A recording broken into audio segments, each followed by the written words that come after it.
Uh, I think we could go 50 wins, 50 to 55, depending on health, depending on if LeBron's on a minutes restriction, um, Hmm. depending on if we make any trades. But what's held us back the last couple of years is we're off to these bad starts, and then we're like, last month of the season, everything becomes a must win, and we run out of gas. But we've said this many times on the show. We said it last year and 2 years ago. The only team that could beat us was Denver. Unfortunately, we ran into them twice. And but I think AD, yeah, AD needs to definitely say, all right, if I'm ever going to win the MVP, it's going to be this year. Um, and we'll see how the young kids do. You know, JJ Redick, obviously is his first year. Um, but you know, it's it's just all wishful thinking right now. I still think LeBron, at the end of the day, LeBron is still a top 10 player, and AD is obviously a top 10 player. So we got two top 10 players on the team. So, um, we'll see how that goes.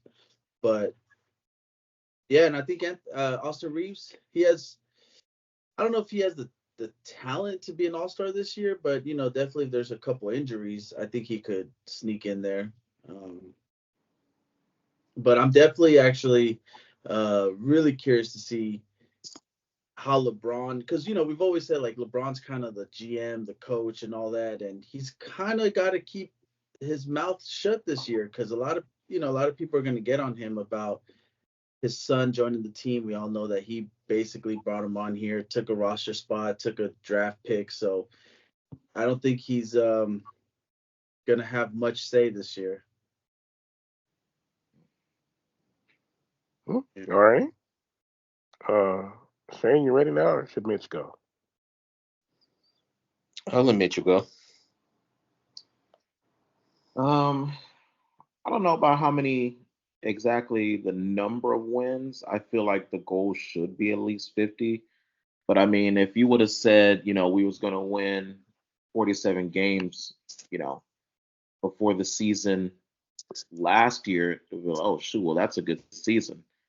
We wind up winning 47 games last year, but we were the 7th seed in the play-in. So I just think the goal should be avoid the play-in.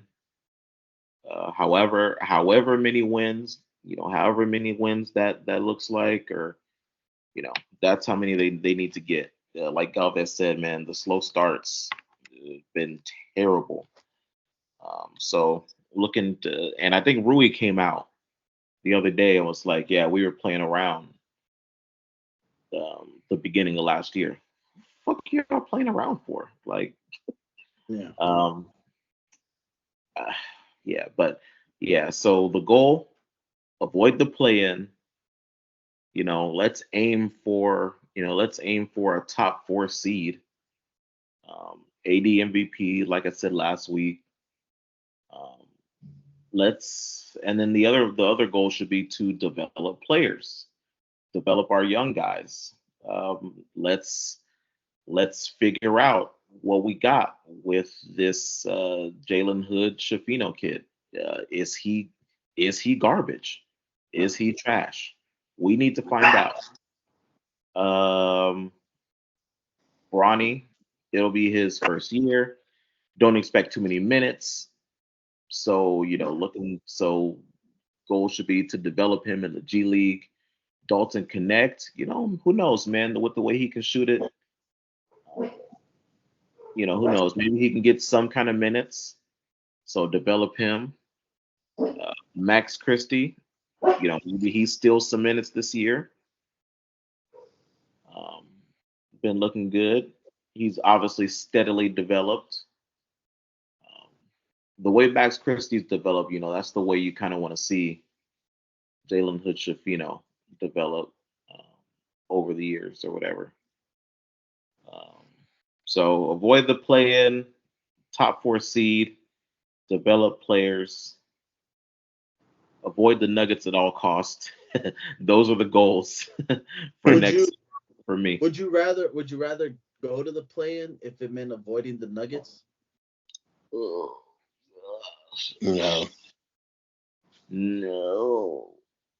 No, because if we're a top 4 seed, we'll avoid the Nuggets that way. Because the Nuggets are going to be a top 4 seed.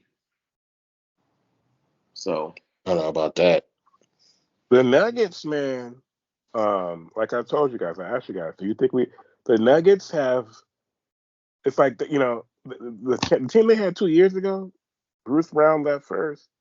Last year they couldn't get it done without Bruce Brown. Now then KCP left, and they bring in Westbrook, and try to get him to basically replace those 2 players by himself. And it's Westbrook is one of those guys I think he'll never be washed up. But if we're being honest, and I know we all love the guy, when has Russell Westbrook ever been a positive asset to a team that was trying to win a championship? People look back now and go, well, OKC should have kept Harden over Westbrook. Chris Paul, somebody like Chris Paul would have been a better fit than Westbrook. Since the OKC days or since Durant left, has he been out of the first round even? Maybe once or twice.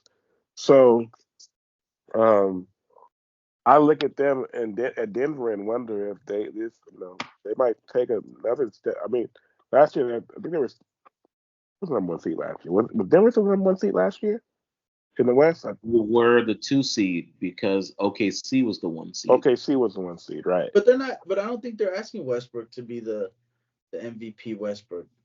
Yeah.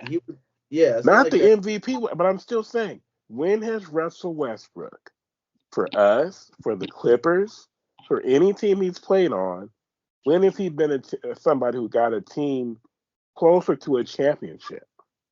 Even when he was at his Did best. you forget he played in NBA Finals? Right, he played in. Okay, I understand that, but why? As good as that OKC team was, and I don't know, it wasn't just him. Like Durant is a weenie, right? No disrespect, but he is, right? But Westbrook, because of the way he plays, I think the consensus has been over the course of his career that you'd like somebody who's a bit more reliable at the end of games. Not that he's afraid to take shots, but it's like you don't want him shooting at the end of the game.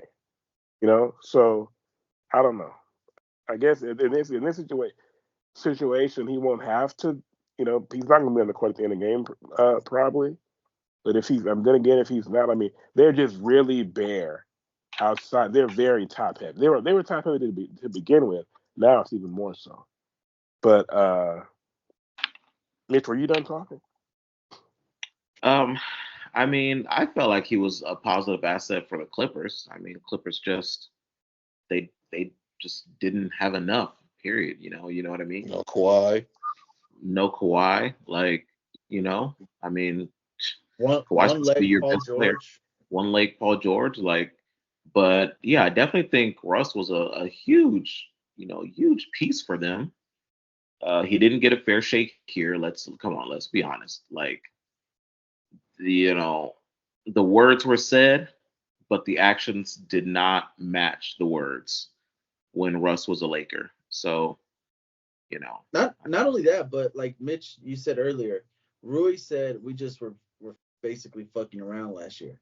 One thing Westbrook you can never deny is the energy that he brings every second he's on the court. Every second he won't take a play off.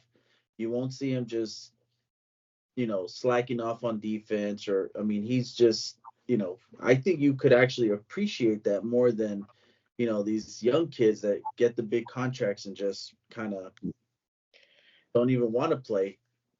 I don't think And he's ever despite people saying just he for a can't DNP. shoot or you don't want him with the ball in the last seconds of the game, he has hit several game winners in his career and has multiple games with multiple 3-point makes in a game. So you got to live with what you get with him. He's going to give you some good, he's going to give you some bad, but at the end of the day, he's going to give you your effort. He's going to give you 100% effort. Every second he's on the court. Yeah. So I guess I'll go. Minimum, I see 50 wins, 50 plus wins, 4th or 5th seed. Think Connect and Max Christie are in the rotation as soon as game one. We haven't won a home. We haven't won an opener since 2016, so we're overdue to win an opener. As long as everybody stay healthy, specifically AD and Bron, it should be fine. Vando looks like he's on track to come back early this season. Christian Wood seems like he's ahead of the schedule. It's JJ Redick's first year, but he's not approaching or he's not coming off as a first year coach. So that's a plus. I love the offense he's put in. I love what he's inputting into the system. I think Brian's going to spend some time in the G League, but I wouldn't put it past him not playing too much, but not seeing a lot of game action either. Like I don't see him as everybody's saying, oh, he's gonna spend the whole year in the G League and not see any live game action. I don't see that. I say it depends on how he's progressing, particularly on the defense end. Because let's knock on wood, if Gabe Vincent sits out, you're going to need Bronny's on ball pressure on certain guys. Because you can say whatever you want about him on offense, defense is his calling card. And that's where we're gonna struggle at a little bit, particularly with front court pressure with D'Lo and Austin, depending on how healthy Gabe can stay. I don't see any trades in the near future because just looking at preseason, the way preseason's going, normally you would have said this summer you could give somebody Gabe, give somebody JSS, and we good. But as you're looking at it, a lot of those pieces, particularly D'Lo, particularly JSS, particularly Gabe, is looking like you may need them down the line this season. So unless there's a clear-cut upgrade you can do, I don't see a trade. In terms of the big man situation, which is still becoming a problem, the guys they brought in haven't hit. It doesn't look like they will hit. You don't know when Koloko's coming. And Jackson Hayes been solid, but you need some more help with Jackson Hayes until Christian Wood come. So they were talking about them being interested in Nick Richards. I feel like that's another version of Damian Jones. So I don't know if that helps us a whole lot. Dwight was basically begging Jimmy Buzz on his podcast to let him come back. I think, depending on how the season goes, say because somebody, i.e. Cam Reddish, could look like he ain't going to have a role at all this season. Maybe it's a possibility Dwight could sneak in that way. What? Or say that. What'd you say? I wasn't. Sorry, man. I wasn't. You know you don't like Cam Reddish, but no, I didn't hear you. No, I didn't hear it. What'd you say? Can you say it again? What were you saying? Said, depending on how the season goes and you cut somebody, i.e. Cam Reddish, that might be a way in for Dwight to sneak in. Or if you do find a trade and there's a roster spot left, you can get on that way. Otherwise, there's nothing to talk about because there's no more roster spots left, legitimate roster spots left. But you saying cut Cam Reddish? If I was going to cut somebody, I'll cut Cam Reddish. Because I don't see, it's not that I don't like Cam Reddish, unlike you, I just don't see a role for him on his team, particularly if you're going to put if you're going to put Connect and Max in the rotation, because Max can take all his minutes already. Because Cam is so trash. So,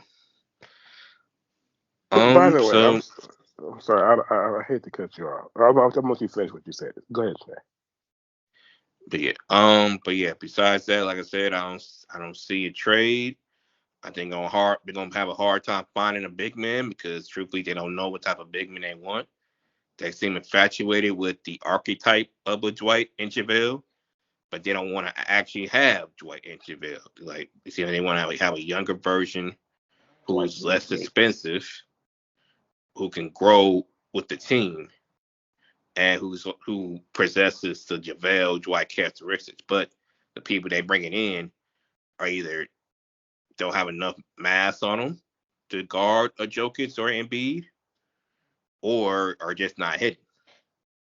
So sooner or later they'll have to figure that out of what they're willing to invest in when it comes to a big man. But it's going to be hard to find a big man. You only expect him to play 10, 15 minutes a night and take some nights off if there's no room for him in terms of the style of play of the team's playing. So, but otherwise, I think it's going to be a good year. I'm knock on wood, as long as everybody stays healthy. And we should be there with the contenders as long as everything goes well.